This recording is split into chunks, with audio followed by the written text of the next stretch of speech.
Muito bem, pessoal, nos dois vídeos anteriores, nós abordamos o capítulo 13 de Apocalipse.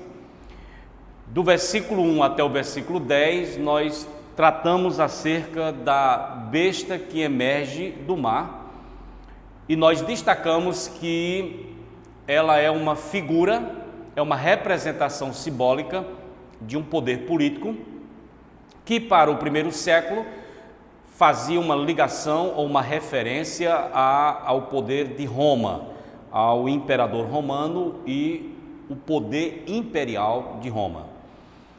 E falamos que do versículo 11 até o versículo 18, nós temos uma segunda besta, que tem aparência de cordeiro, mas fala como dragão, e destacamos que ela é uma representação, ela é um símbolo de um poder religioso que promove a adoração do poder político.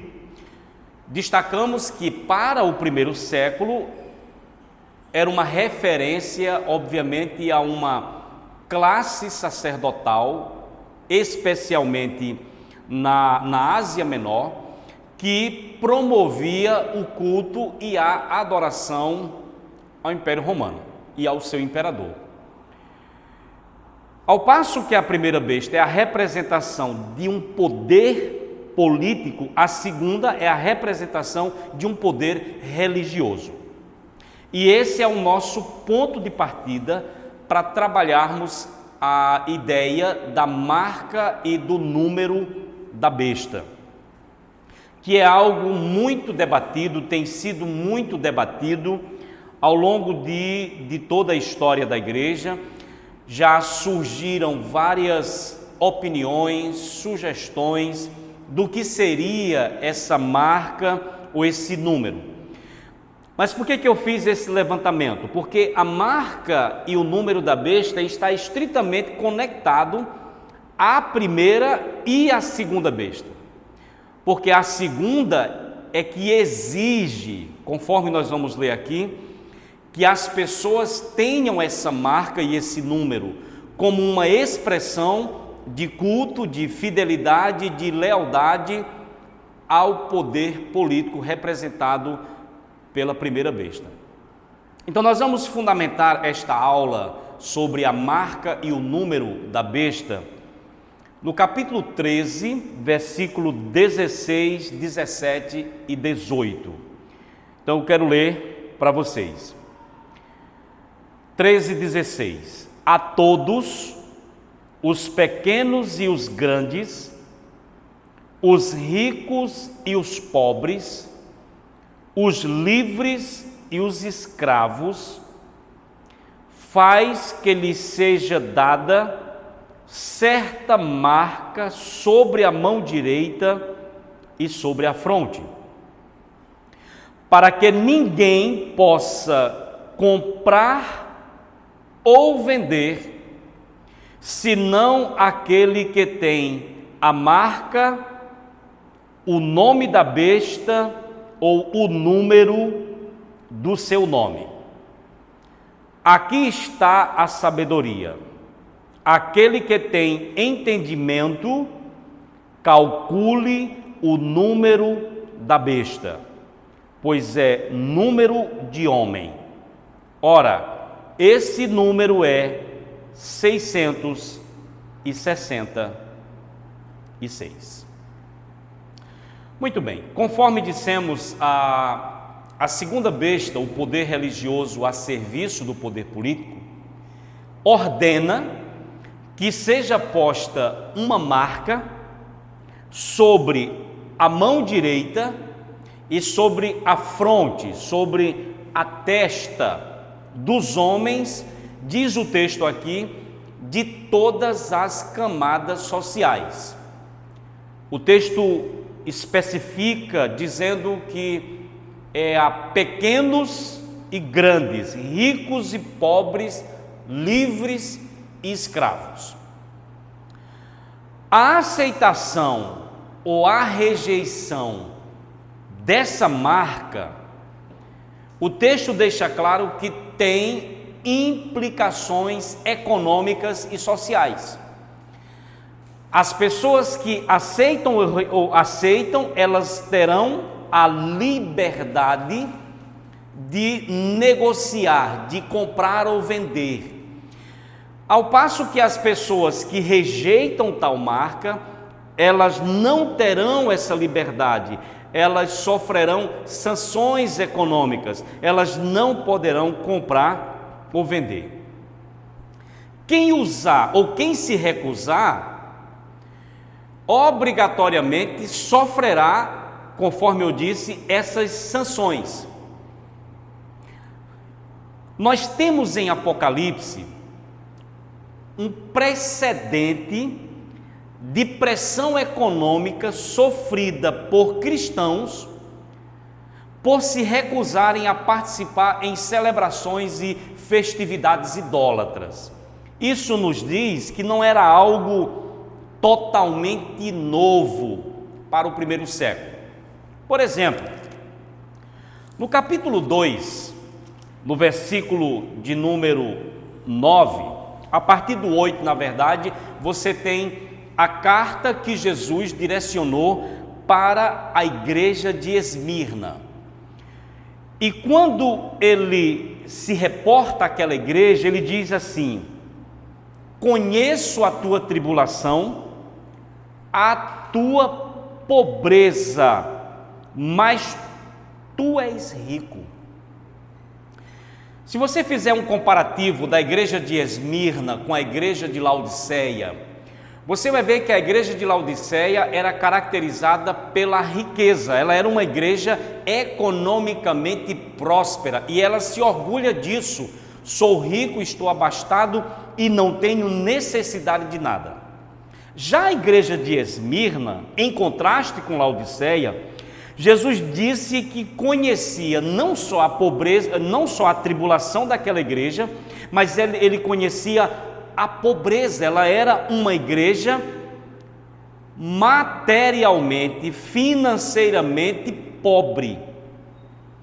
E uma das razões que fazia com que essa igreja fosse economicamente pobre eram algumas sanções econômicas que cristãos sofriam.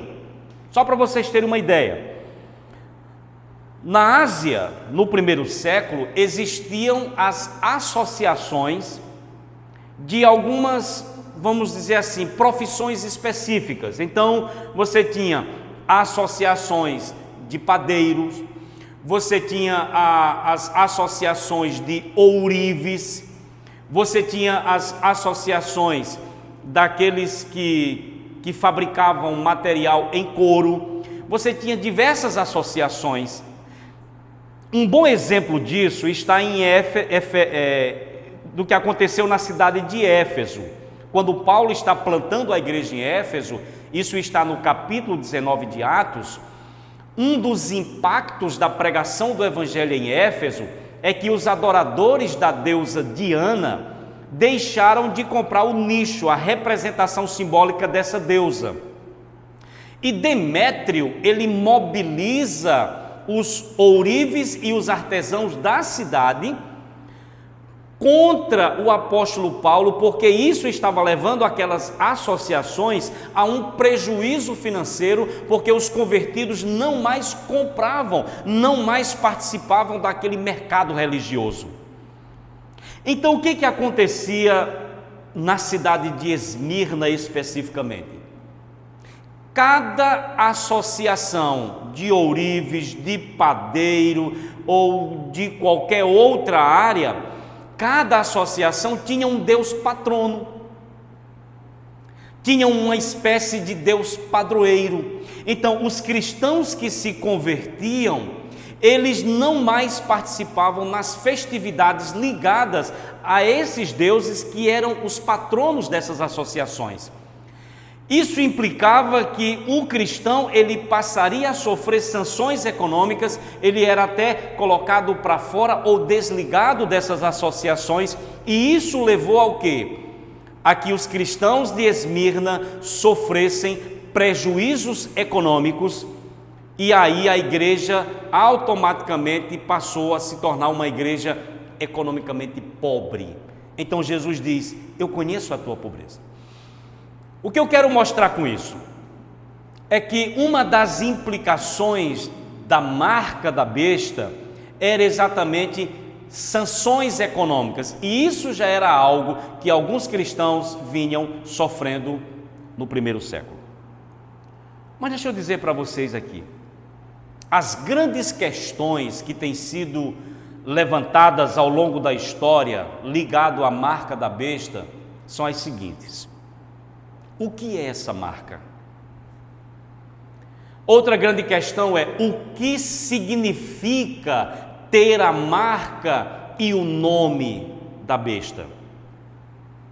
Outra é: essa marca fala de algo literal, ou seja, é uma marca literal, ou ela é símbolo de alguma verdade espiritual? Diz respeito a uma marca visível, é algo palpável, ou é apenas um símbolo? A outra questão é: por que ela é posta na testa ou na mão, ou na mão? O que é o 666? É possível descobrir fazendo um cálculo matemático?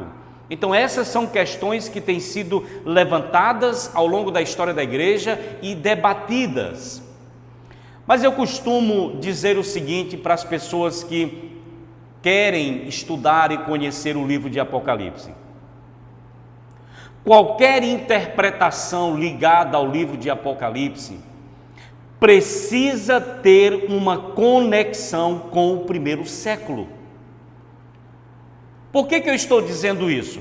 Porque algumas pessoas olham para o Apocalipse e leem o Apocalipse como se ele fosse puramente uma profecia relacionada a eventos futuros, e parece que mais especificamente ligada às igrejas do Ocidente. E se esquece que logo na introdução do livro, Cristo deixou muito claro para quem ele estava endereçando a mensagem do Apocalipse. Ele diz: para as 7 igrejas que estão na Ásia.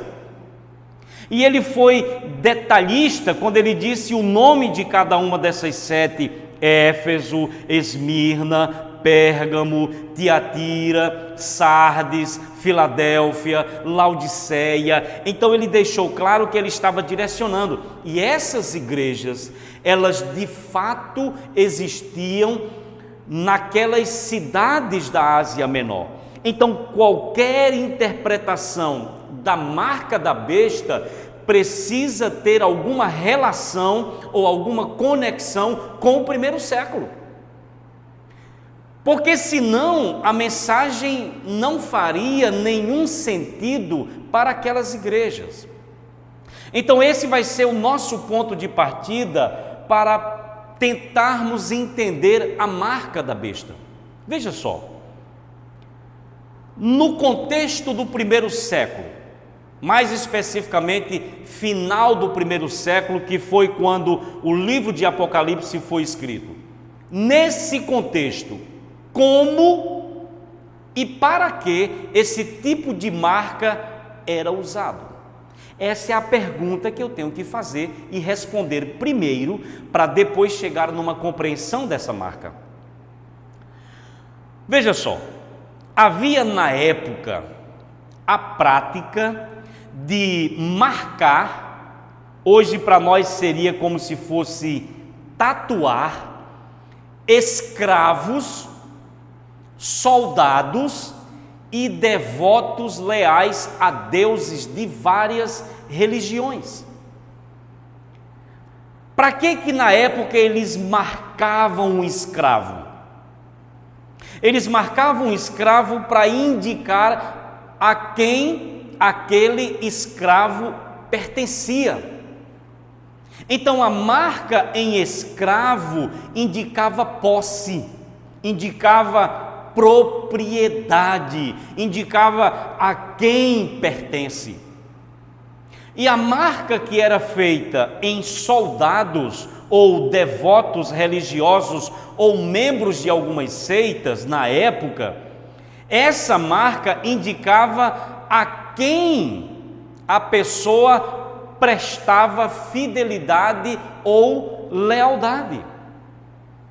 Então veja, a besta que emerge do mar faz com que todos recebam o sinal e a marca para identificar sua fidelidade para com o anticristo.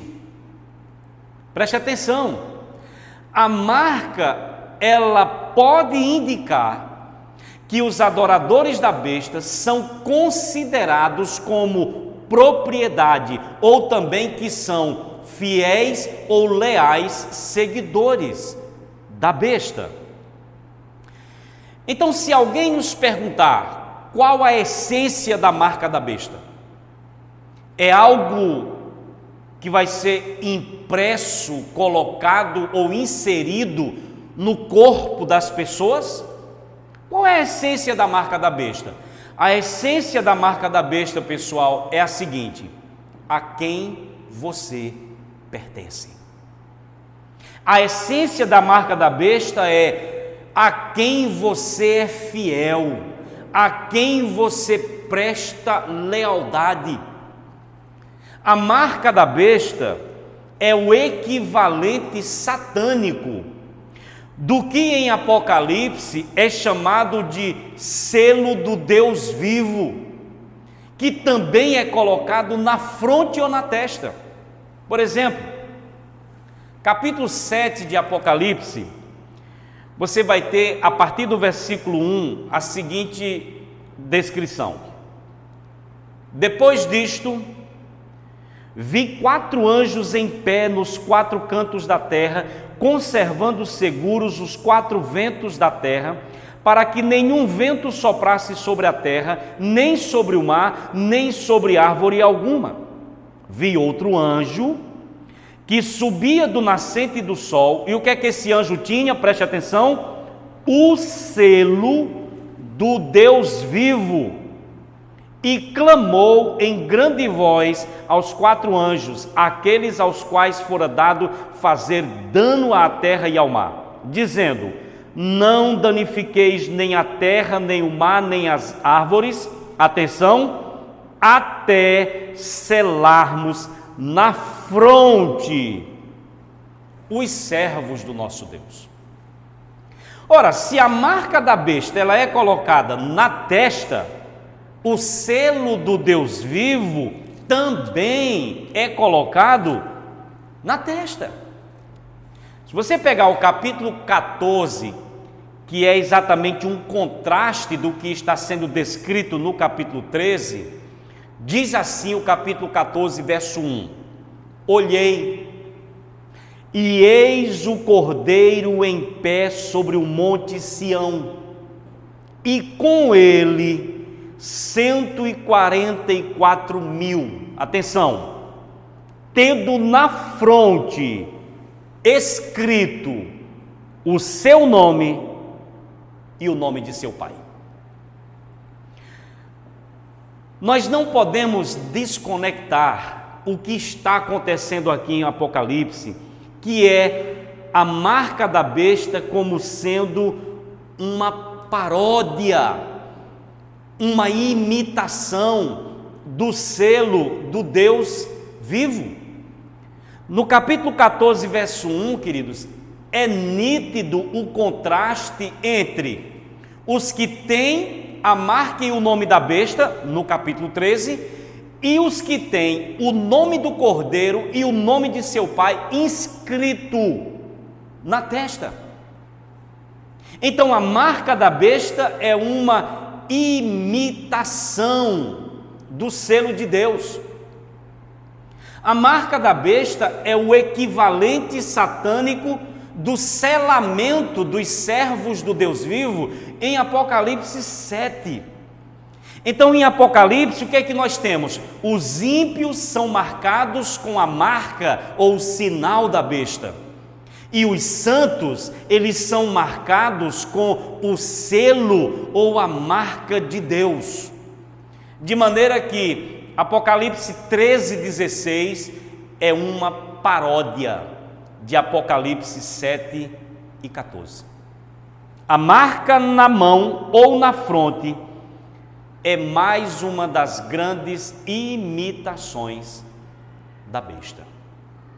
Muito bem, gente. Com base no que eu fiz, no que eu expus até aqui, pode-se dizer que a marca da besta é o código de barras?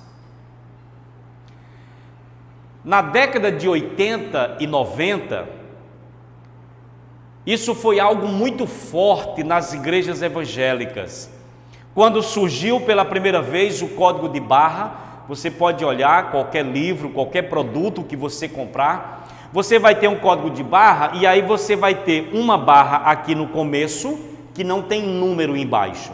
Aí tem uma barra no centro que também não tem número e uma barra no final que também não tem número. Então, entre os cristãos evangélicos no Brasil, começou-se a divulgar que aquelas 3 barras, que os números não apareciam, era o número oculto, 666. Hoje, até Bíblia, quando você vai comprar, passa no código de barra. Você pega os livros cristãos das livrarias evangélicas, da que você pensar ou imaginar, os livros, todos eles têm código de barra. Ou seja, seria a marca da besta o código de barras? Não. Isso hoje nem se deve mais ser uma discussão em nosso meio. Mas aí, mais recentemente, surge a marca da besta é um chip. Seria a marca da besta um chip implantado na mão ou na testa? Eu queria só te perguntar, quem vivia no primeiro século, que ouviu pela primeira vez essa mensagem, fazia o mínimo de ideia do que era um chip? Obviamente que não. Mas aí, inconformados com o chip, surge mais recentemente, eu digo isso já esse ano, a grande discussão se a marca da besta é o Pix. Você tem vídeos absurdos na internet que os caras tentam provar para você que o Pix está ligado a essa questão da marca da besta. E sabe qual é o argumento tolo que eles utilizam? É que se você lê Pix ao contrário, você tem chip. Mas aí, gente, quando a gente acha que já ouviu o pior, surge algo que nos surpreende mais ainda. Pessoas que estão se recusando a vacinar-se porque acham que a vacina contra Covid é um chip líquido que está sendo injetado nas pessoas. O cúmulo do absurdo. Mas aí, mais recentemente, numa discussão, e já tem vídeos e mais vídeos na internet, está se falando que a marca da besta é a internet 5G. O que vai acontecer? Daqui a alguns anos, a internet 5G é nada. Assim como surgiu a internet 3G, a 4G, agora veio a 5G. Daqui a alguns anos, 5G é fichinha. Aí quem disse que a marca da besta é a internet 5G, vai ter que refazer a sua interpretação. Então eu queria que você entendesse o seguinte: qualquer interpretação da marca da besta tem que fazer sentido para a igreja do primeiro século, porque o Apocalipse ele não foi escrito, endereçado exclusivamente para as igrejas do Ocidente do século 21. Em primeira mão, ela foi escrita para os cristãos do primeiro século. Então, descarte tudo isso aqui que porventura você ouvir em algum lugar. Deixa eu lhes dizer uma coisa. Se nós interpretarmos a marca da besta, o nome da besta, como algo visível na testa ou na mão, se nós interpretarmos que a marca da besta é algo físico, palpável, como um chip, que será inserido ou afixado na testa ou na mão, nós seremos forçados a entendermos que o selo do Deus vivo, que o nome do Cordeiro e o nome do Pai na testa também será algo da mesma natureza. É interessante que as pessoas que falam da marca da besta como algo visível, palpável, que será afixado ou inserido nas pessoas, não dizem nada acerca do selo do Deus vivo, que também em Apocalipse é colocado na testa. Então deixa eu lhe dizer, a conclusão mais coerente é que tanto o selo de Deus como a marca da besta são de natureza espiritual e não de natureza física. Tem um autor, um livro lançado recentemente em português pela editora Cultura Cristã, é o Greg Beale. O título do livro dele é O Brado de Vitória. É um comentário bíblico de Apocalipse. E o Greg Beale, ele diz o seguinte: uma vez que o selo ou nome sobre o crente verdadeiro é invisível, do mesmo modo também o é a marca no incrédulo. E é exatamente isso, gente. A marca da besta e o selo do Deus vivo indicam a quem nós pertencemos. Indicam a quem nós prestamos fidelidade e a quem nós somos leais. As marcas da besta na fronte e na mão dos adoradores referem-se ao seu compromisso leal, constante e incondicional com ela. Então, qual é a ideia? Os que se recusarem a receber a marca da besta sofrerão, segundo o texto aqui, pena de morte e sanções econômicas. Em termos práticos, perderão empregos, serão impedidos de comercializar, sofrerão o confisco de bens e de posses. Por outro lado, os que morrerem por se recusar ou porque se recusaram a adorar a imagem e a receber a sua marca e o nome da besta, serão tratados, sabe como? Como vencedores. No capítulo 15 de Apocalipse, verso de número 2, João diz assim: vi como que um mar de vidro mesclado de fogo.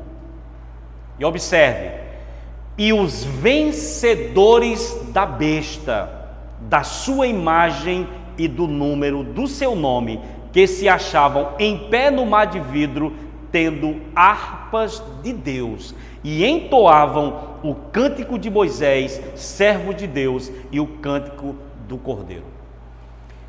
João chama aqui de vencedores da besta. Quem são os vencedores da besta em Apocalipse? São aqueles que se recusaram ou que se recusarão a prestar lealdade ou a manter qualquer tipo de fidelidade a esse poder político e religioso e até mesmo econômico anti-Deus, anticristão.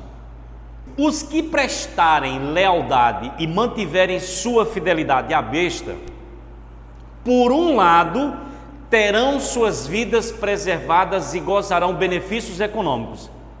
Mas por outro lado, os leais seguidores da besta serão alvos da ira de Deus e sofrerão a condenação eterna.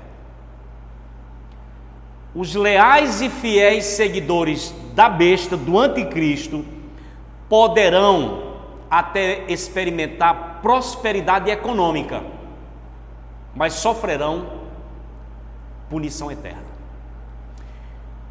Então quero concluir essa parte da marca dizendo para você o seguinte: a essência da marca da besta é a quem você pertence e a quem você vai prestar ou presta hoje lealdade, a quem você é fiel.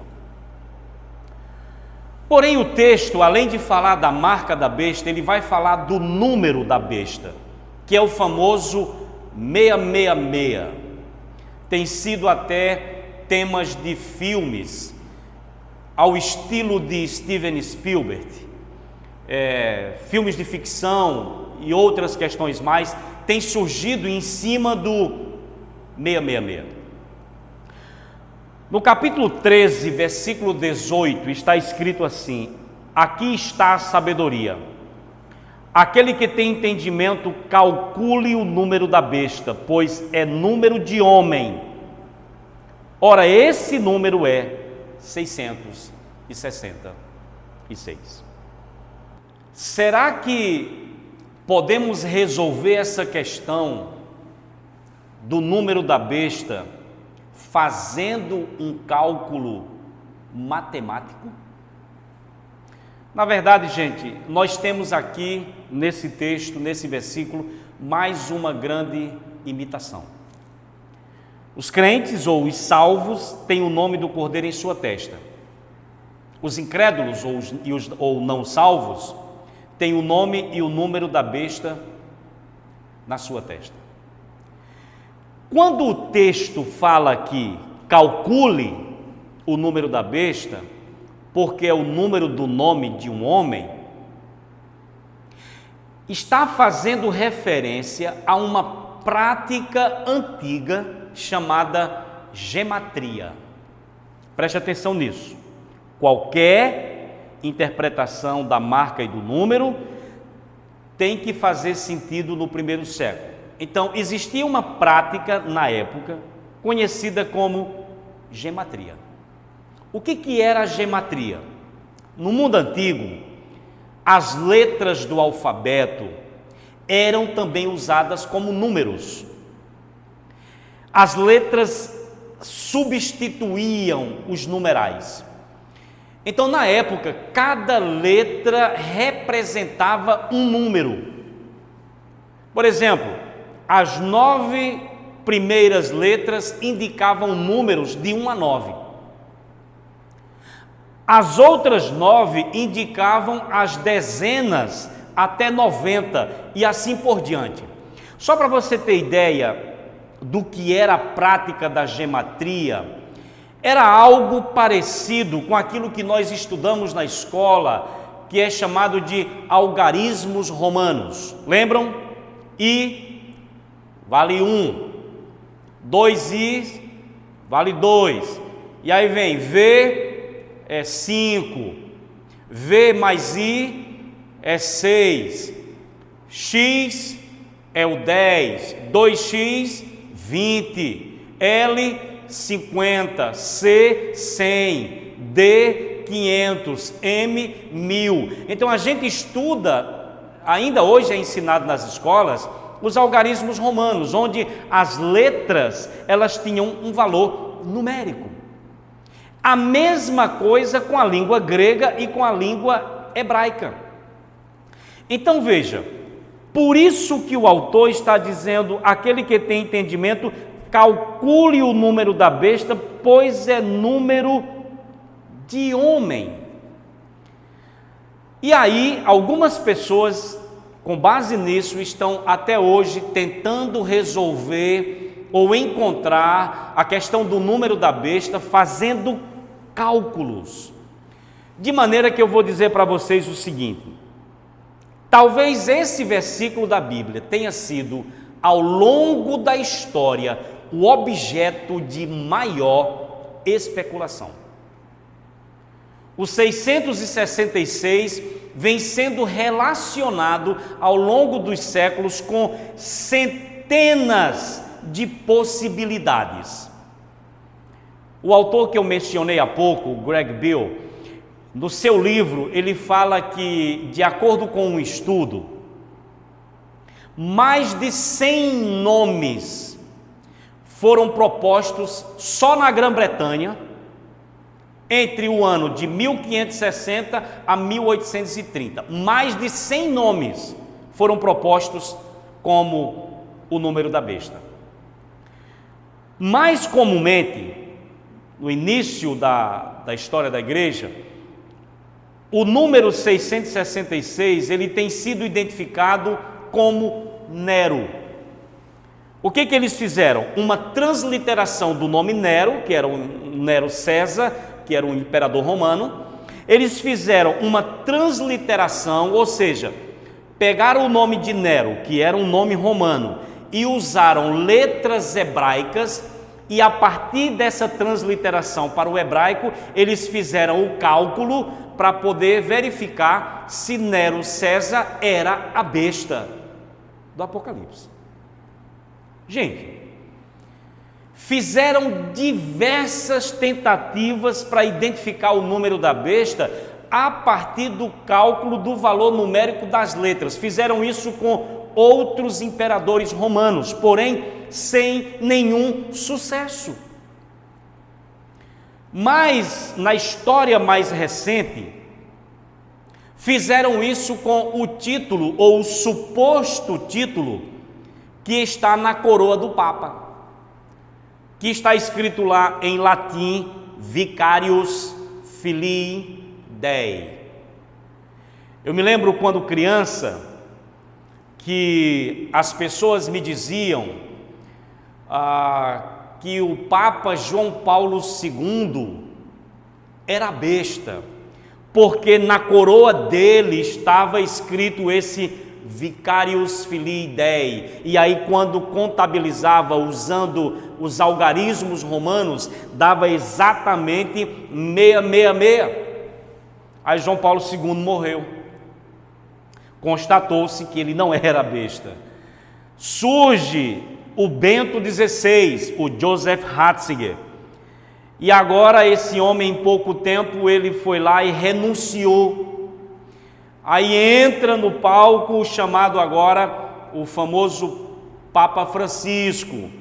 Ou seja, eu fui frustrado, porque me ensinaram isso lá na infância. Ou seja, parece-me que esse cálculo também não dá certo. Mas sabe o que fizeram também? Fizeram essa mesma contabilidade com líderes mundiais.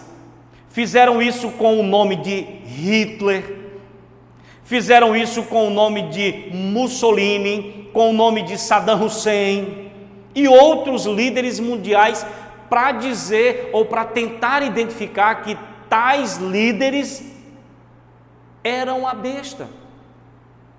E aí, qual é a loucura mais recente?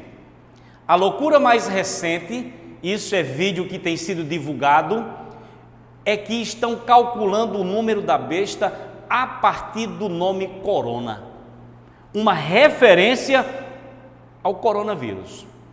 Deixa eu dizer uma coisa para vocês: todas as tentativas de calcular o número com o cálculo de algum nome individual encontraram dificuldade. Em outras palavras, foi algo sem sucesso, não deu em nada.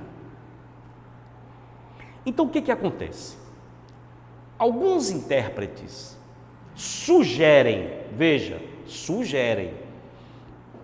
que 666 é símbolo de incompletude, é símbolo de imperfeição, porque contrasta com o 7, que no livro de Apocalipse, o 7 é símbolo de perfeição, de completude. Então, o que alguns autores defendem? Que 666 é símbolo daquilo que o homem é capaz de fazer de melhor, porque por melhor que o homem faça, ele nunca chega à perfeição. Então, comparado a Cristo, o anticristo é incompleto, incompleto, incompleto. Essa é uma sugestão aparentemente mais plausível.